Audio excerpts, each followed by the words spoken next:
જય દ્વારકાધીશ.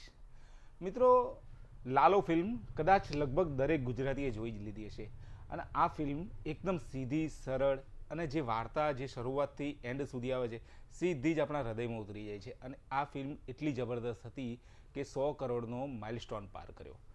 કદાચ ગુજરાતી સિનેમાના મોટા મોટા જે પ્રોડ્યુસરો છે, ડિરેક્ટરો છે, એ લોકોએ આ વિશે સપનું જોયું હશે કે આપણી ફિલ્મ 100 કરોડ પહોંચે. પણ અત્યાર સુધી કોઈ ગુજરાતી ફિલ્મ 100 કરોડે નથી પહોંચી. અને પહેલી એક એવી ગુજરાતી ફિલ્મ છે જે 100 કરોડનો આંકડો પાર કરી ગઈ છે. પણ સાથે સાથે હમણાં છેલ્લા 3 દિવસથી એક ન્યૂઝ ચાલી રહ્યા છે કે લાલો ફિલ્મનું શૂટિંગ જે ઘરની અંદર, જૂનાગઢના જે ઘરની અંદર થયું હતું, એ ઘરવાળાને કંઈ એક પણ રૂપિયો આપ્યો નથી. અને પ્લસ એક ત્યાં રહેતા માજી પણ એવું કહે છે કે મને માસી માસી કહેતા હતા અને હવે જોવા પણ નથી આવતા.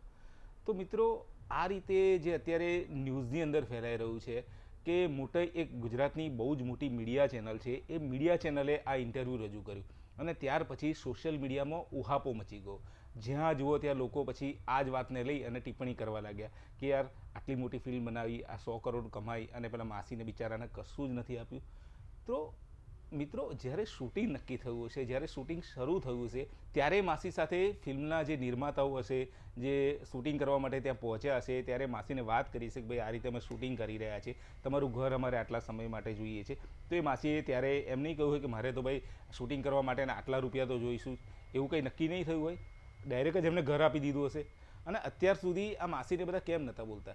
જ્યારે લાલો થિયેટરની અંદર રિલીઝ થઈ અને પહેલાં જ અઠવાડિયાની અંદર કે એક બીજા અઠવાડિયાની અંદર ફિલ્મ થિયેટરમાંથી ઉતરી ગઈ, એનો જે બનાવવાનો ખર્ચ પણ હતો ને, એ પણ નહોતો નીકળી રહ્યો, છતાં થિયેટરમાંથી એ ફિલ્મ ઉતરી ગઈ હતી. અને પછી સડનલી જ્યારે લોકોએ જોવાની શરૂ કરી અને માઉથ પબ્લિસિટીથી આખી ફિલ્મ જ્યારે લોકોને ખબર પડી કે આ ફિલ્મ આટલી જબરદસ્ત છે, ત્યારે એ પાછી થિયેટરમાં આવી અને પછી એક લોકો જોતા થયા. અને અત્યારે 100 કરોડનો આંકડો જ્યારે પાર કરી દીધો છે, ત્યારે આ માસી બહાર આવે છે અને ત્યારે એમ કહે છે કે મને કોઈ પૈસા નથી આપ્યા, હું બીમાર છું, આમ છું, તેમ છું, એવા બધા રોદણા રડે છે.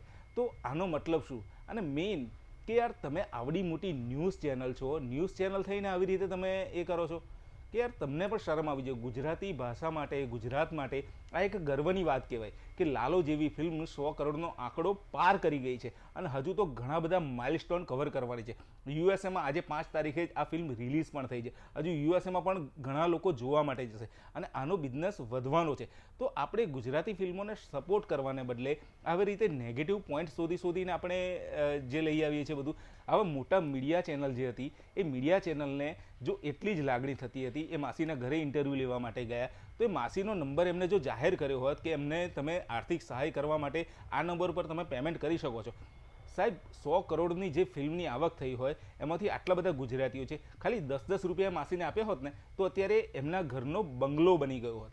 અને મને ફિલ્મની જે સ્ટારકાસ્ટ ને એ બધા છે, એ લોકો પર ખોટા આરોપો લગાવે છે કે આ તો પહેલાં આમ કરતા હતા. હવે એ લોકો એમના વ્યક્તિગત જીવન ઉપર પણ જવાના છે કે લાલોનું પાત્ર ભજવનારના લાઈફની અંદર શું હતું, એમને પહેલે એમને શું કર્યું છે, એ બધી જ બાબતો હવે ધીરે ધીરે ઉખેડવા લોકો લાગે છે. યાર, એ બધી બાબતો સાથે તમારે શું લેવા દેવા છે?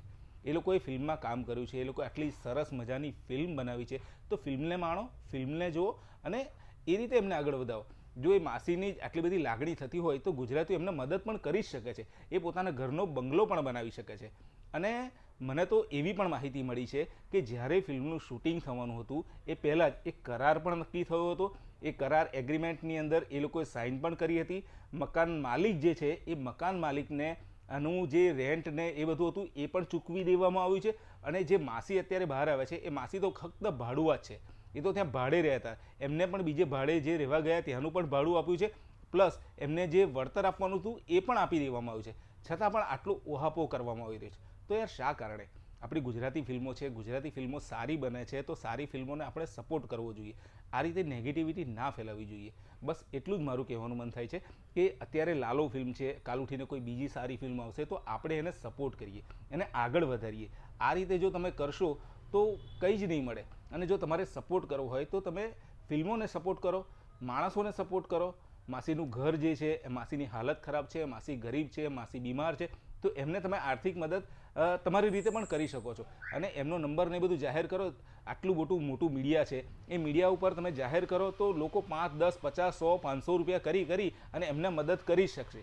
આ રીતે તમારી ટીઆરપી વધારવા માટે, તમારા વ્યૂઝ વધારવા માટે તમે આ રીતે ના કરશો. પ્લીઝ લાલો જેવી સક્સેસ મૂવીને સક્સેસ થવા દો, એને વધારે આગળ વધવા દો. બસ એ જ આપણી પ્રાર્થના. જય દ્વારકાધીશ.